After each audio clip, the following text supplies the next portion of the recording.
Welcome to Healing the Spirit, a space where we awaken our creativity, deepen our connections, and remember who we are through the lens of astrology, archetypes, and art making. I'm your host, Jonathan Coe.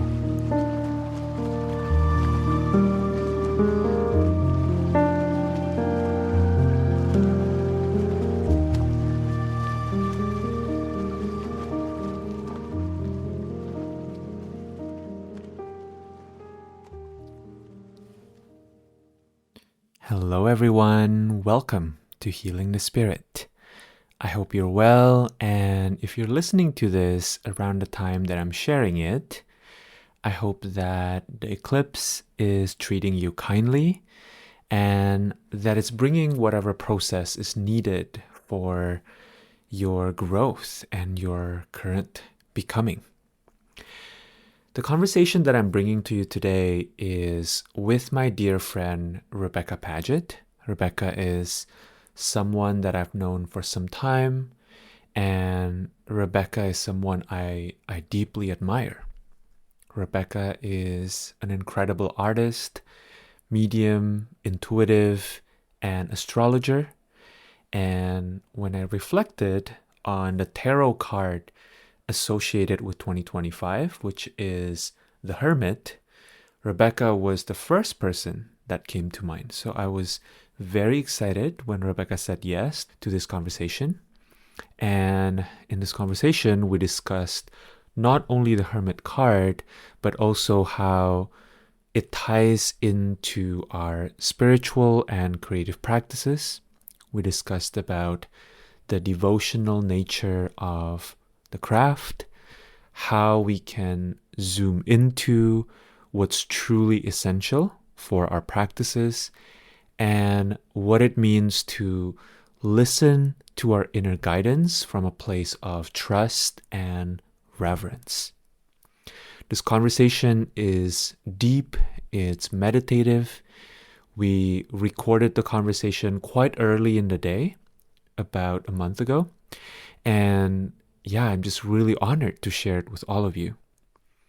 I invite you to get cozy, to make yourself a cup of tea or take a walk, perhaps somewhere spacious in nature, and really soak in the wisdom that weaved itself through this conversation. All right, without further ado, here is my conversation with Rebecca Padgett on the Hermit card.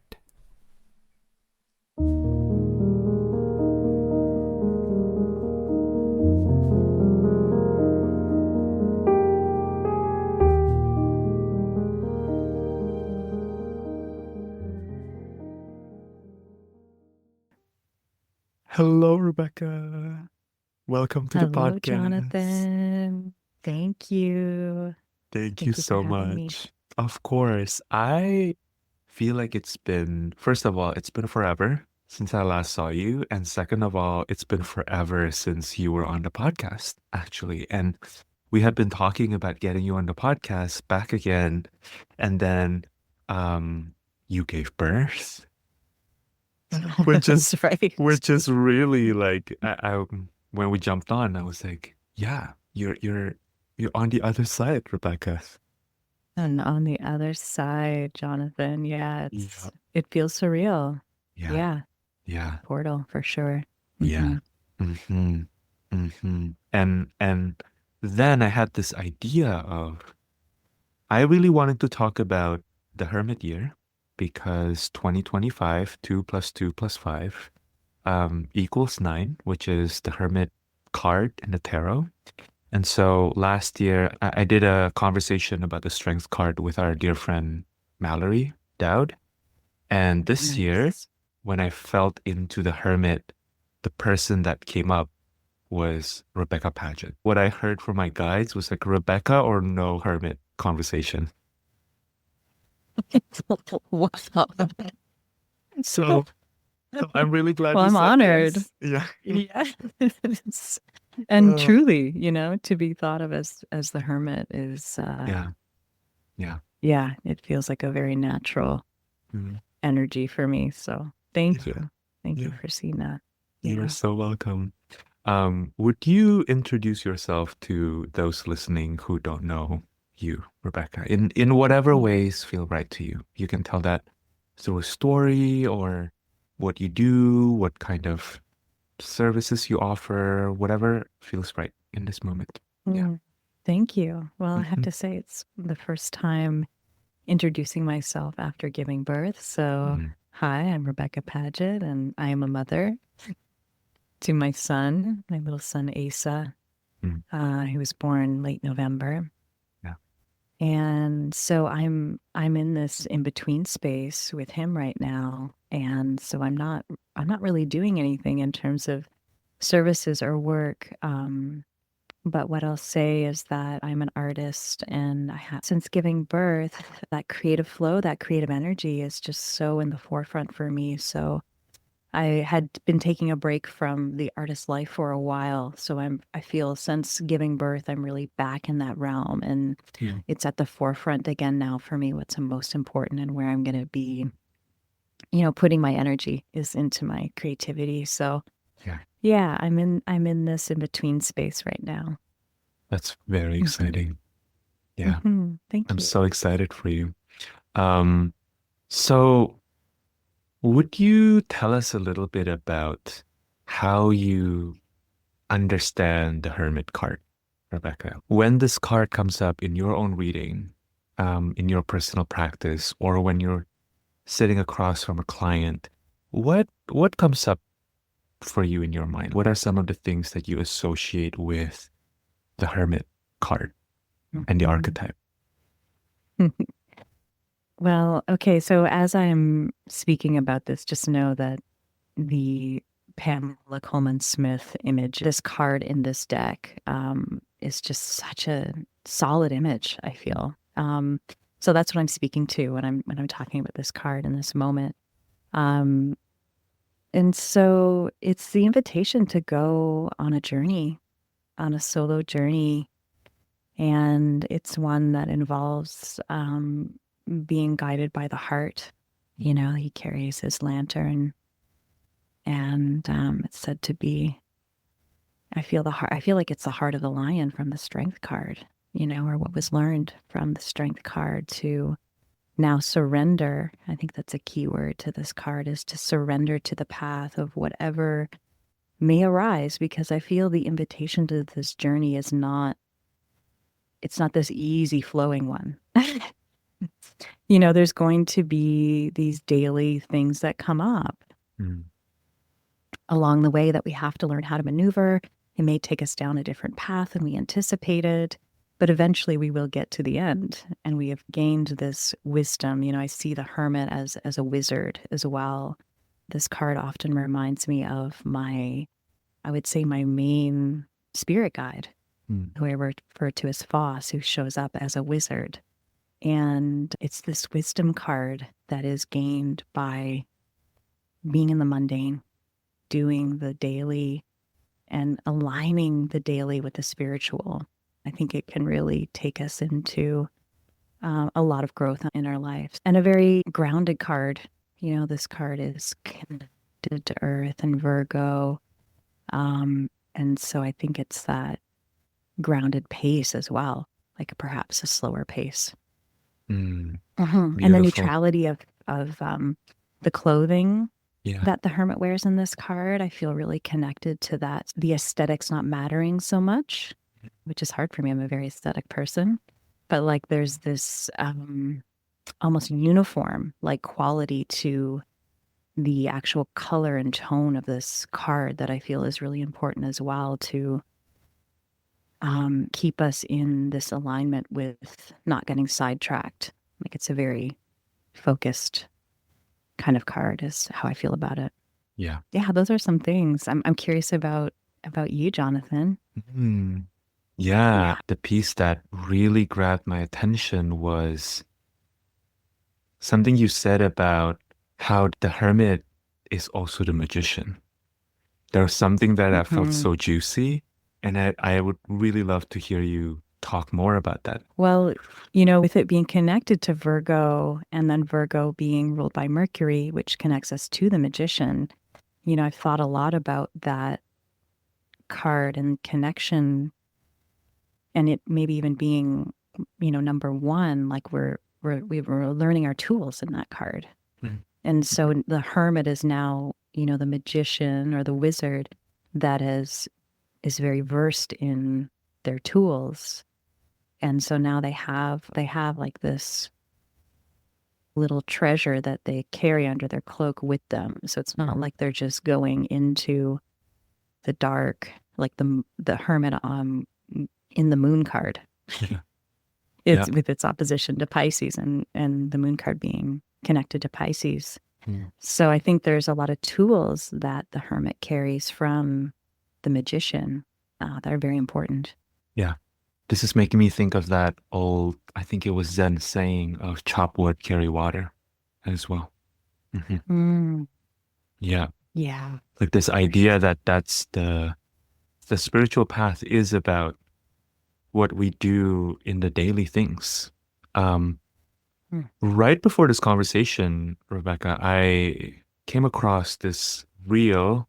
A friend of mine had shared it on Facebook, where this guy was saying something that actually made a lot of sense. He said, what breaks us are not the big tragic catastrophes. What breaks us are these tiny little things that have been misaligned that we don't tend to, or that we've kind of accepted as being okay, that we never really give ourselves permission to actually confront.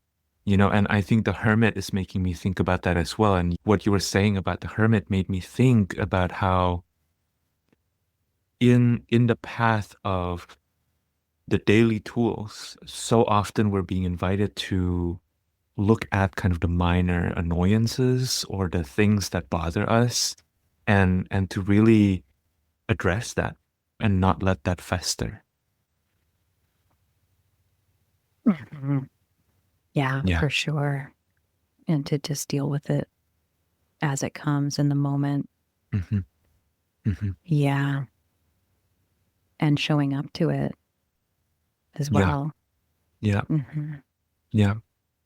The hermit also represents a certain level of maturation. Earlier, you had mentioned the hermit bringing this lamp and the heart guiding that came from the card that came before the hermit, which is the strength card, right? And then we also talked about the magician leading to the hermit. And something that I'm thinking about in this moment is how the hermit is not like a novice, especially as we start to reflect on this idea of what a hermit year might bring. What we're facing might seem like a new problem, but chances are, if we were to make it through, that we'll have to look at the tools we already have or look at the experiences we already have. This is actually reminding me of, you know what people say about you can take, you can take someone out of Kansas, for example, but you can't take a Kansas out of the person. Yeah. Like the hermit is making me think about this idea of like wherever you go, there you are, and it's this experience of meeting the self in such a deep and profound way and recognizing that whatever life throws your way, chances are there's some previous experience or previous tools that you've learned that will help you move through that. And I think it's easy to forget as we are walking through the infinite complexity of being human and being alive that, oh yeah, there was that saying that an elder mentioned to me like 5 years ago that would be really helpful now, or like there was that Yeah. creative practice that I was really into like a decade ago that will be so relevant for me in this moment, right? Especially in the culture that we live in now, we're so obsessed in modernity with progress. Like we're always thinking that we always get better, right? We're always in this forward moving evolution when maybe the reality is if we start befriending previous parts of us or prior versions of us, they have a lot of wisdom. I've often been very surprised, Rebecca, when I look back at pieces of writing that I created 5, 6, 7 years ago. Because very often Yeah.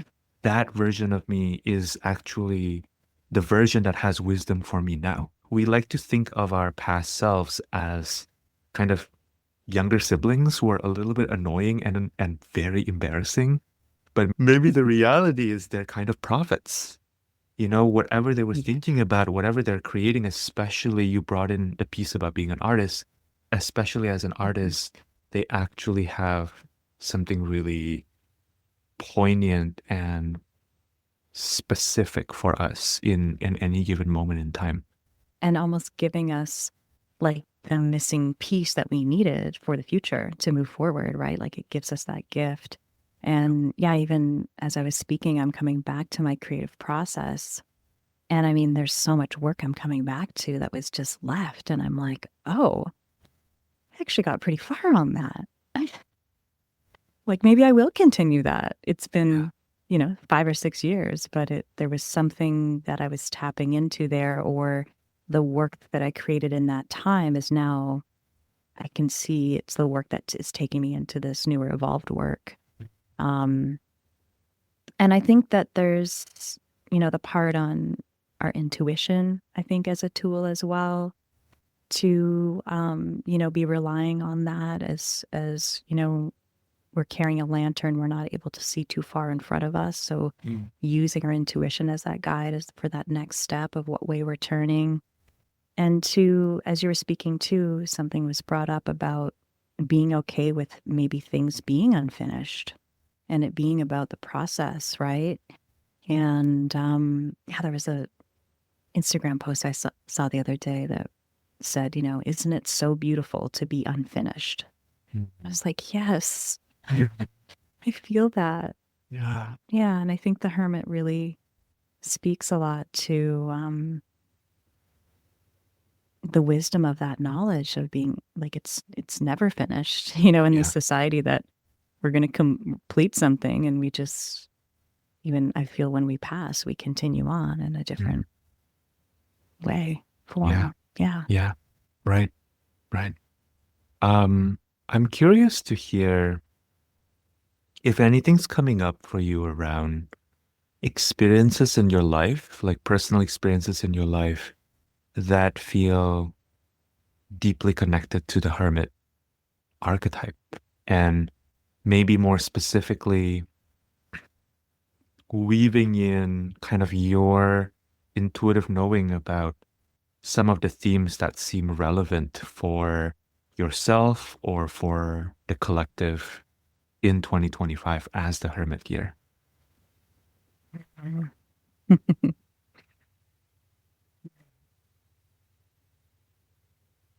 Yeah. Well, I think that the invitation for um, deep surrender and trust in yourself is going to be really important for this year. Mm. And I've learned that many times in my life. And in particular, I guess it's bringing out this most recent experience that I had, yeah, giving birth. And I mean, talk about a hermit's journey. I mean, there's all these people around to help me, but ultimately, it's me in this experience with this child of having to figure out how it's coming out Yeah. and to move through that portal.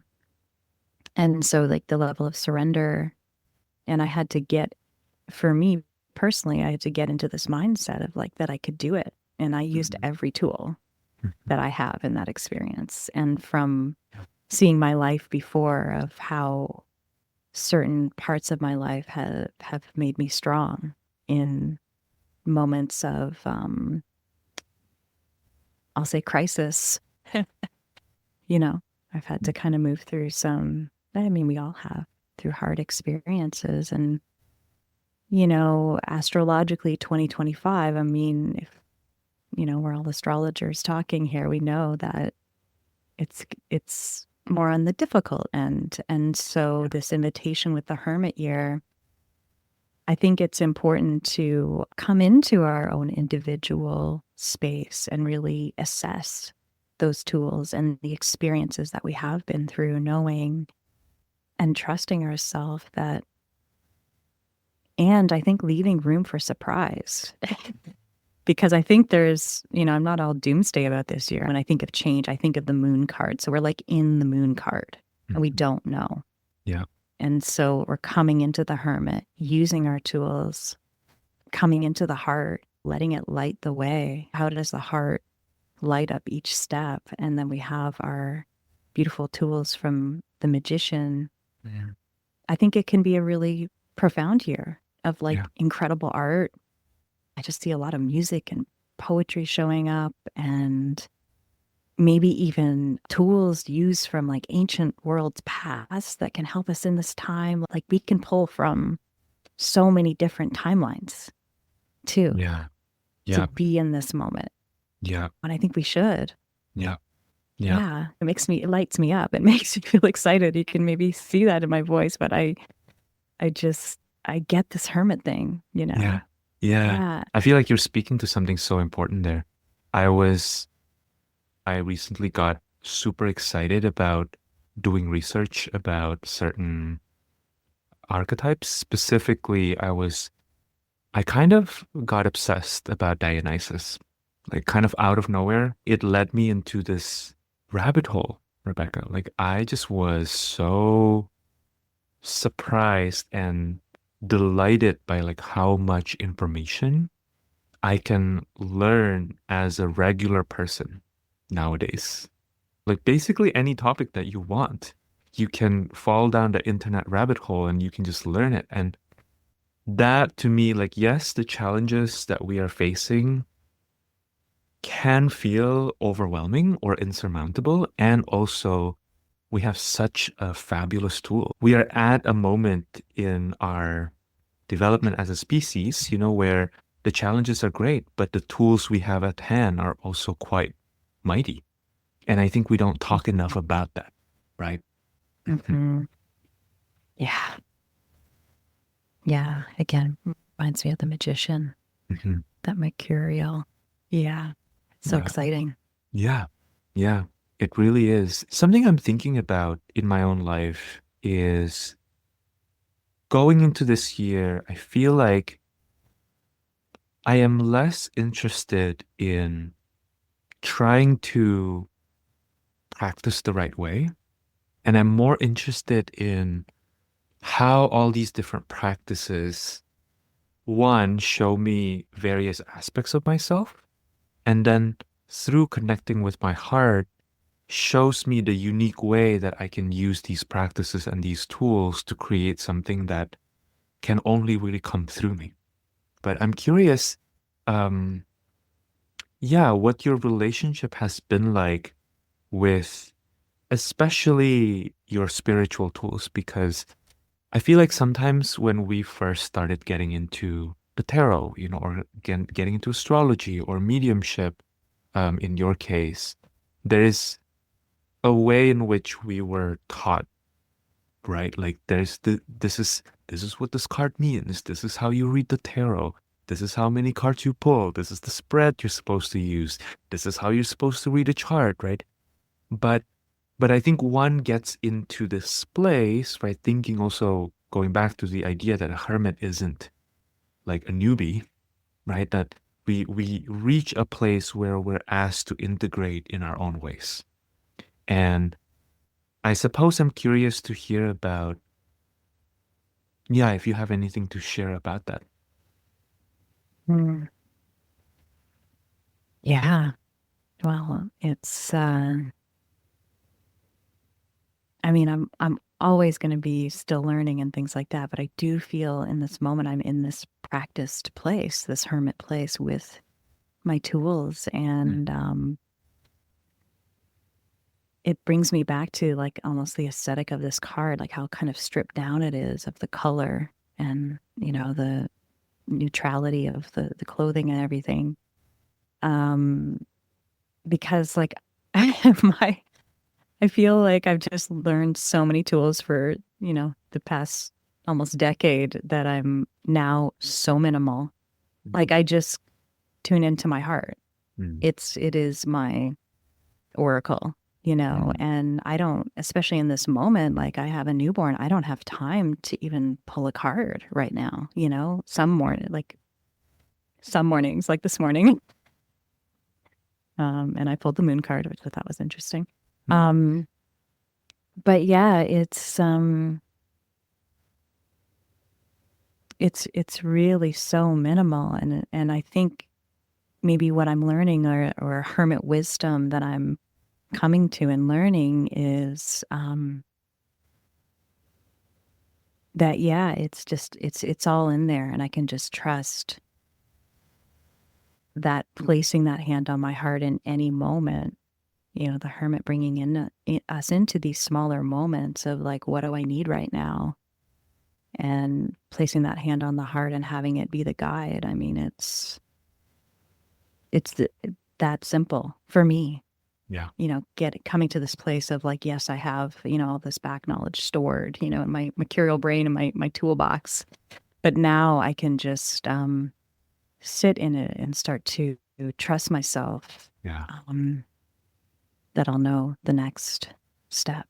Mm, yeah. Yeah, it's so minimal. It's just very simple and feels like almost laughable to think about all of this studying that I've done. Like my mercurial brain is just like, what? To now just be, I can stand still and place a hand on my heart and it's all there. So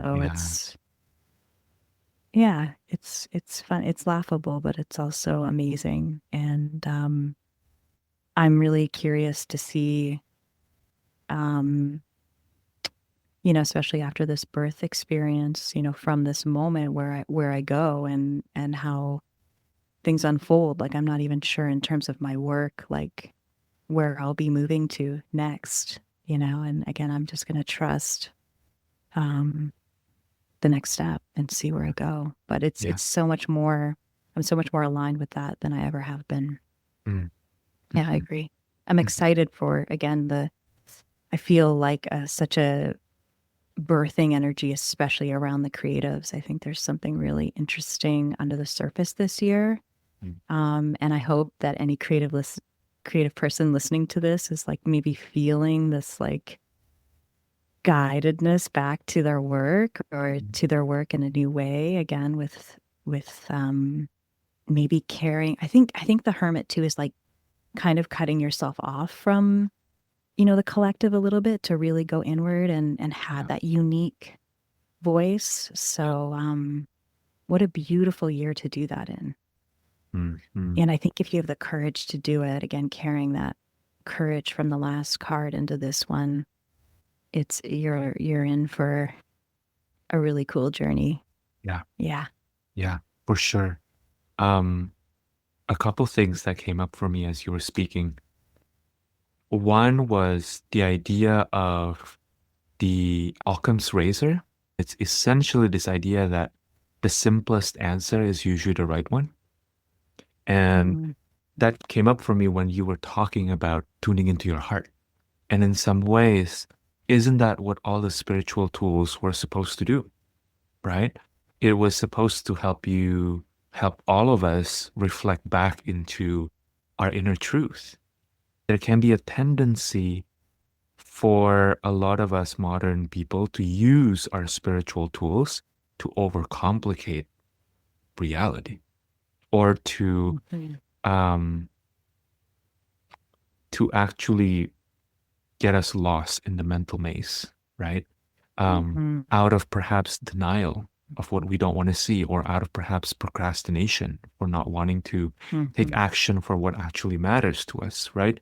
I think the best way to deal with that is to have a lot of compassion for that process, because all of us sometimes needs to be lost to be found, you know?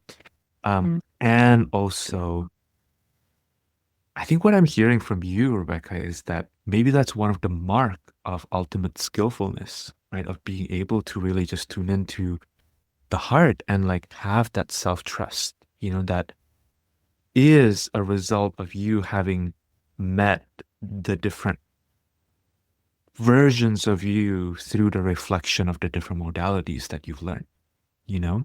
Mm. Does that resonate with you? Mm-hmm. Yeah. Yeah. And I think that, again, there can be this thing of like, with the spiritual tools of like doing it the right way or getting it right. It's like, no, it's not about that. Yeah. I think it's important to really trust in your own vision too, right? The uniqueness of the hermit. Yeah. Um, there's something that wants to come through around this, unique vision of each of our hearts, and the connection that the heart brings to our spirit, right? Like it's the direct connection I feel. So, again, all of these tools that we can use, but yet that direct one is always with us, right, until the end of this life. So there's this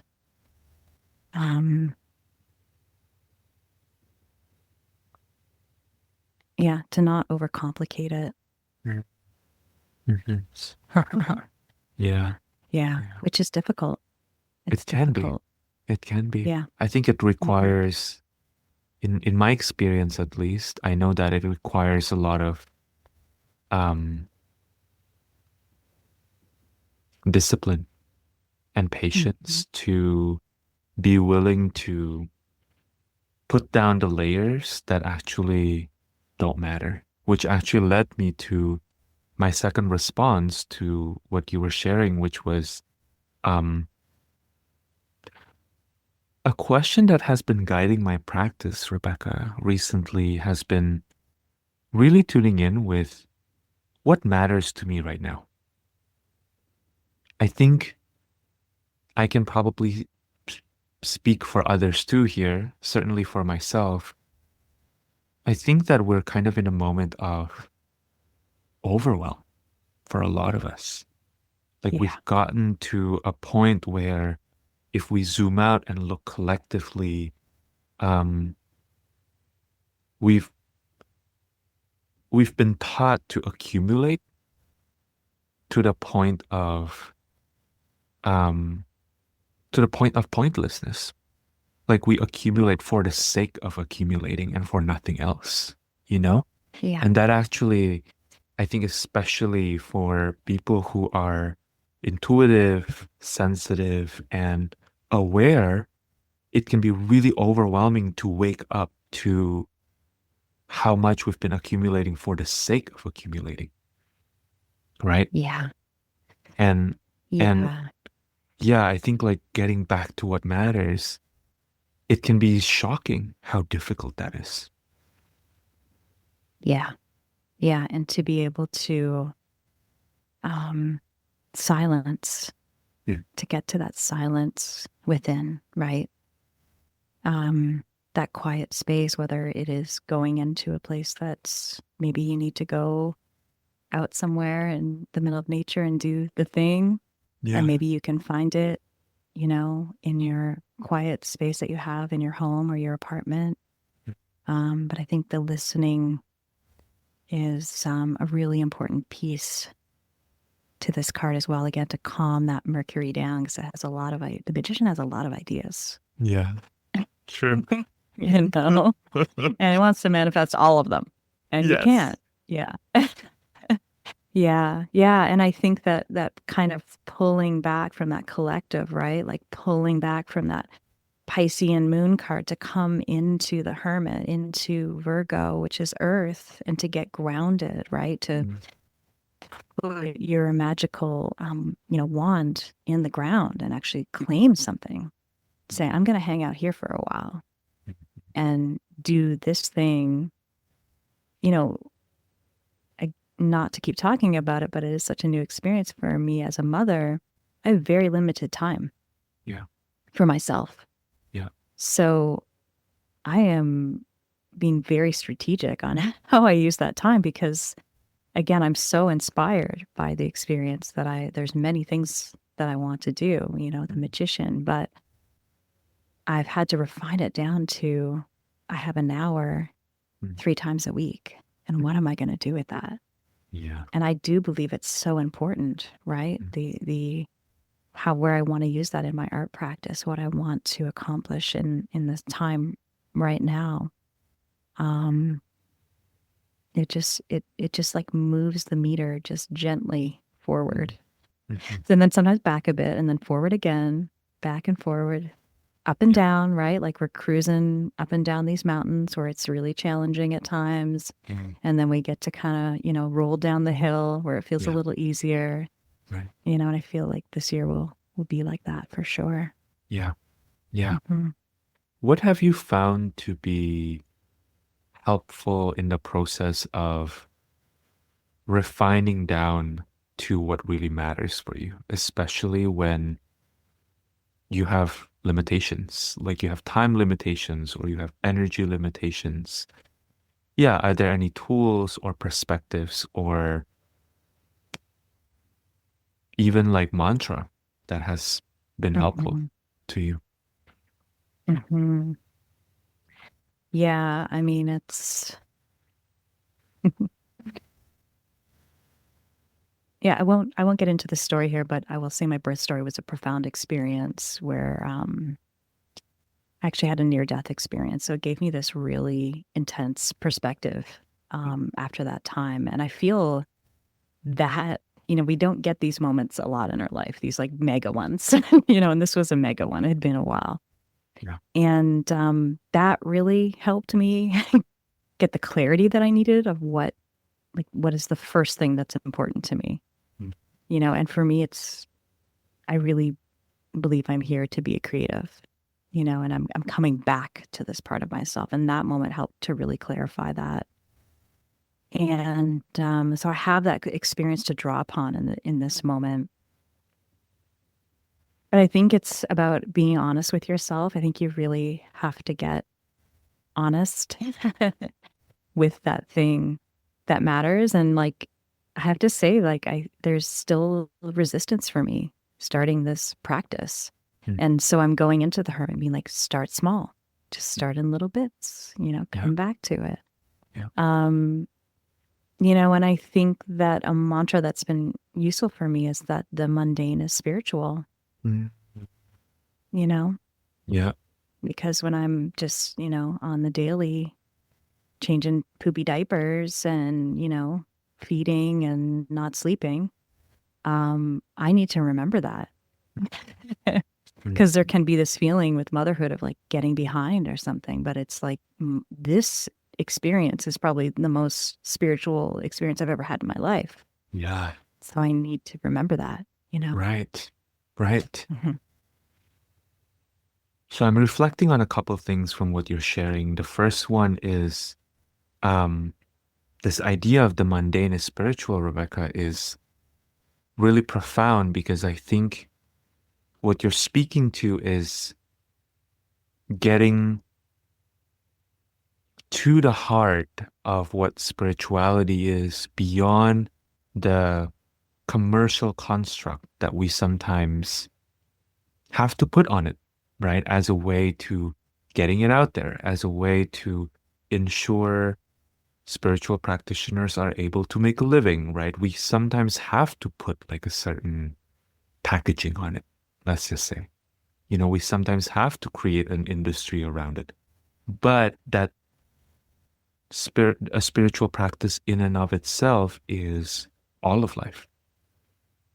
Like nothing is, what I'm hearing from you is like nothing is exempt from that spiritual practice, right? And when we are focused or our sights are focused on only the big flashy expressions of that spiritual practice, we really start to miss the point. Yeah. And, as someone who is a practicing medium, I mean, it's those mundane moments where spirit can come in and make contact with you, where you can touch that that spirit, right? When you're doing the Yeah. dishes, when you're out on that walk. Um, you know, it is the mundane moments where you make contact. Yeah. And if we're not present, how do we're going to miss that. And it's like the Yes. most beautiful thing of life, Yes. right? Is like a beautiful afternoon out with your friends. You know, Yes. where it's at. Yeah, your Exactly. family or whatever. Yeah. Yeah. Yeah. It's also reminding me of creative practice and how, in my experience, I got into, I'm curious to hear about your experience too, but I got into being a creative and being an artist because I had a really profound experience, right, with art. Like art really touched me in such a deep way, um, that felt transcendent. And that was what motivated me to want to do it in the first place. But that transcendent experience isn't what keeps me in the game. Like what keeps us in the game is the daily things, right? It's, hearing a word when you were watching TV and wanting to write a song based on that one word, right? It's Mhm. literally like as someone who produces music on my computer, it's literally the act of cleaning my files, Rebecca, like cleaning my computer so I have space to be able to make music on my computer because otherwise my computer jams, like literally Yes. little acts, right? Of like moving Yes. the files into Yes. like the hard drive. It's like that's part of the creative practice too, because Yeah. that creates space, right? For then Yeah. inspiration to be able to come in. Yeah. Mhm. Mm. Yeah. Yeah. No, I mean, I feel very similar about it. And I find a lot of my creative practices, I need some kind of structure Mm. even though it's a very unstructured thing. I feel like when I'm doing it, like, or when you lose yourself in that spiritual moment of the expression, Mm. but you have to kind of get into I find the practice and the foundational practice again, yeah, for that space to open up. And I'm kind of a, I'm kind of obsessed with it. Like, I mean, in terms of my creative practice right now, I'm actually bedazzling a vanity. Mm. And so like, it's just like each piece, you've got the glue and you put the glue on and you choose the piece that's going to fit perfectly in the space. And then, you push it in, you have to hold it and then you get glue on your fingers and you have to clean it all up. And then it's almost like a mosaic, right? Yeah. And, in the end, I can visualize this beautiful, sparkly show, but the amount of hours, but it's that the glue gunning practice that makes you want to show up. It's like, Mm. okay, no, I've got to, I've got to do this. And every time I have like a session, I call them, um, more information, Mercury then can, the magician can start to work through me again too. That makes space for that communication. Yeah. So, Yeah. yeah, I mean, if you see me, you just probably think, wow, that's like the most boring thing you could do with your time. Like, that's the thing you want to do with your 1 hour, 3 times a week. Yes.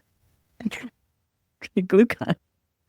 But in the Yeah. end, it's this beautiful experience and work that I want to have as a part of as part of this life that I'm Yeah. in. It feels very important to me, to my heart, Yeah. Yeah. to make this glittery vanity. Yeah. Yeah. Yeah. The word that came up for me was devotion, actually, Rebecca. And that's such a Virgoan word. And I know you are a Virgo rising, Virgo sun, Virgo Mercury, which is probably Yeah. why I'm you're here. here. Which is probably why I was really sensing into you as the embodiment of the Hermit card. Um, I'm curious to hear how you feel the Hermit card is connected to Virgo for you, um, in your heart, in your being. And also here's a lens through which it feels interesting and exciting for us to explore it in. What has being a Virgo meant for you, Rebecca, in Mm. this lifetime?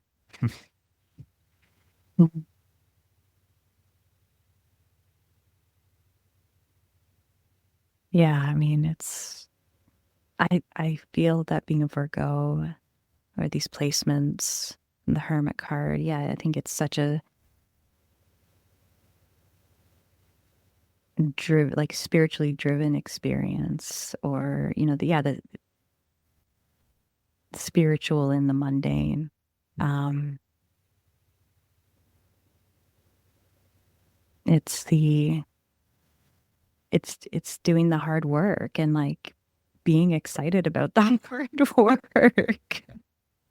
I am. I'm excited about it, and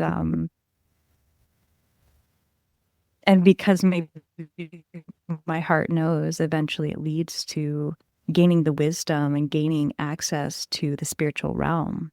For me, that's definitely what it's been about. And however you want to take that, I think that could fit into a lot of different scenarios.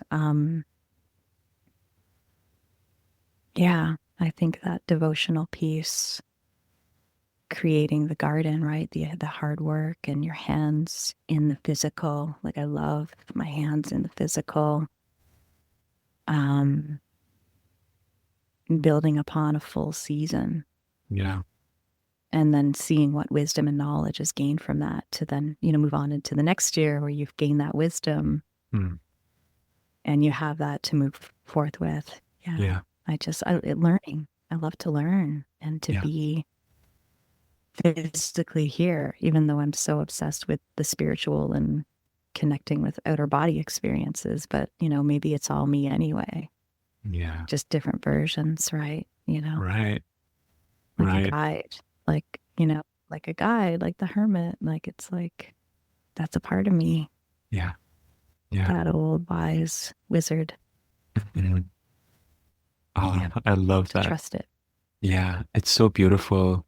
And I really appreciated what you were saying about the hard work. And I want to share a story. I had been doing that. There was a period within the life of this podcast where I was doing weekly astrology forecast. And at some point that stopped feeling resonant and I just stopped doing it.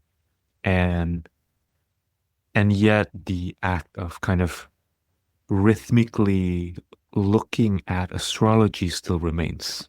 Like looking and talking and even giving voice to astrological patterns still remain in my system. And um I have not been able to stop doing it in some ways, Rebecca. Like even though I don't do it in that Mm.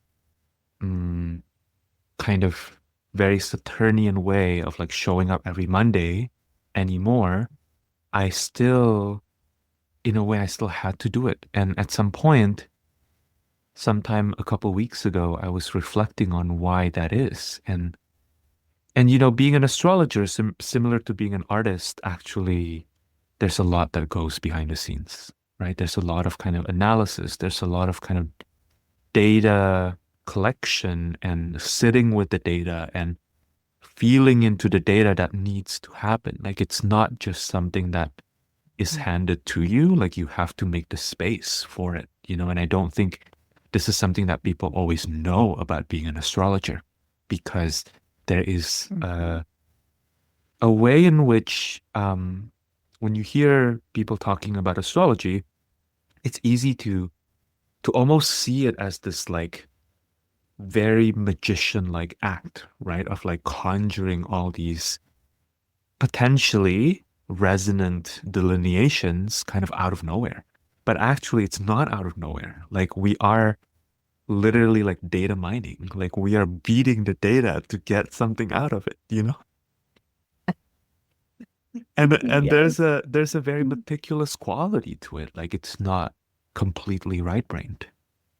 and Yeah. um and yeah, and I've been reconnecting with like how much I personally love that, and how much I need to claim that Mm-hmm. I love that act of looking at the data Mm-hmm.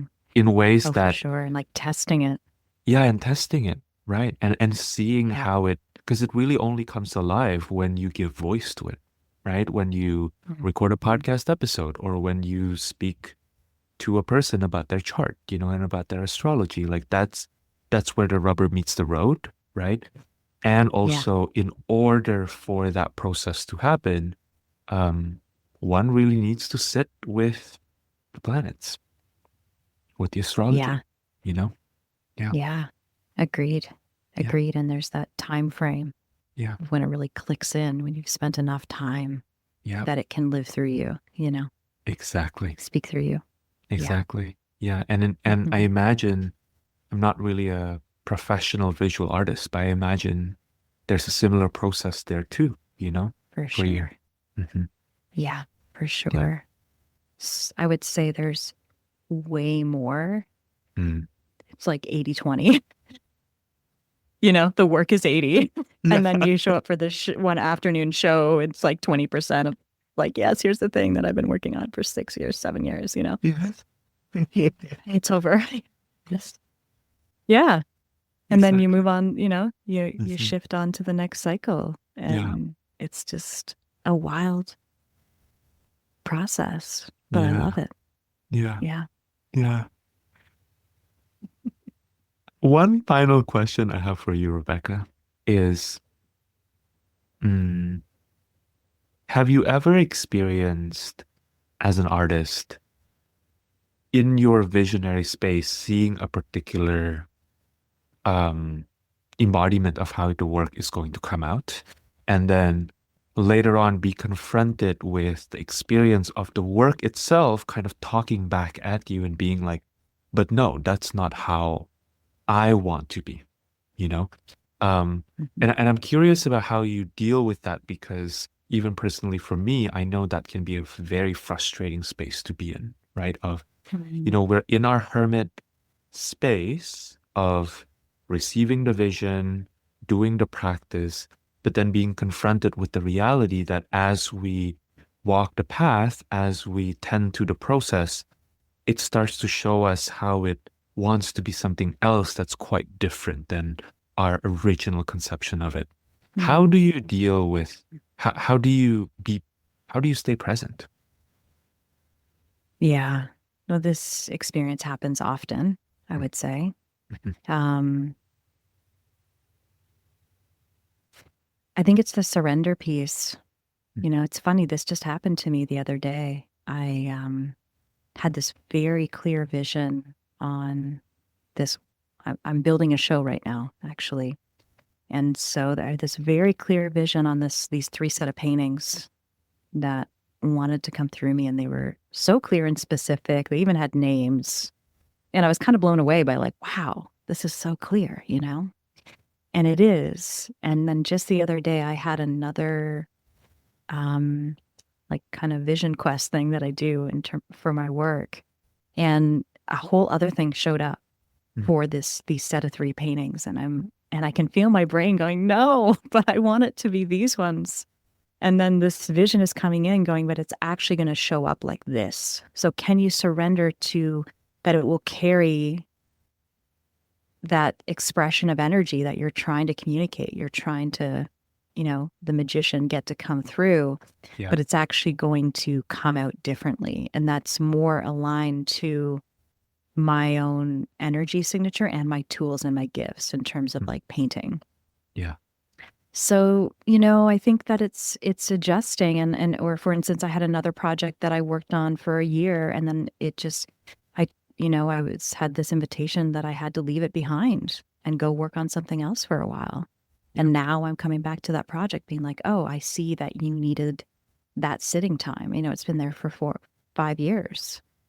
And now I'm like, "Oh, I can see where you want to go now. I'm picking it back up." Right. So there is this communication that I feel is really important again with the Hermit, with the creative path, that is about listening Mm. and that surrendering to that, even when it's difficult. But I've learned now, because I've done it so many times, and I, in the past haven't listened, that I know it's just easier to listen. So I just do that now. Mm. And Yeah. the path feels smoother, Mm. even if it's like a little bit hard at that moment. Yeah. It's just that when I create the resistance, Yeah. then I feel the practice stops. And that's when things get really bad for me, Mm. when it totally stops, Mm. Mm. and then Mm. I'm like missing this part of myself. Yeah. Mm-hmm. Yeah. Yeah. That needs to be expressed. So, Yes. yeah. Yes. Wow, Rebecca. Thank you for your wisdom. I really appreciate you sharing all of that. And that really landed for me. And that feels like a really great place to conclude this conversation to me. Like that feels complete. But Yeah. I'm curious if there's anything else that I haven't asked that perhaps you want to give voice to. Well, just want to say thank you for having me. And I'm truly honored to be thought of as your hermit person. I mean, I think we've covered a lot, and Yeah. I feel inspired. So I'm excited to get back to practice. Yeah. Yeah. Thank you, Yeah. Rebecca. Thank you, Jonathan. Thank Thank you. you. What a delight. Mhm.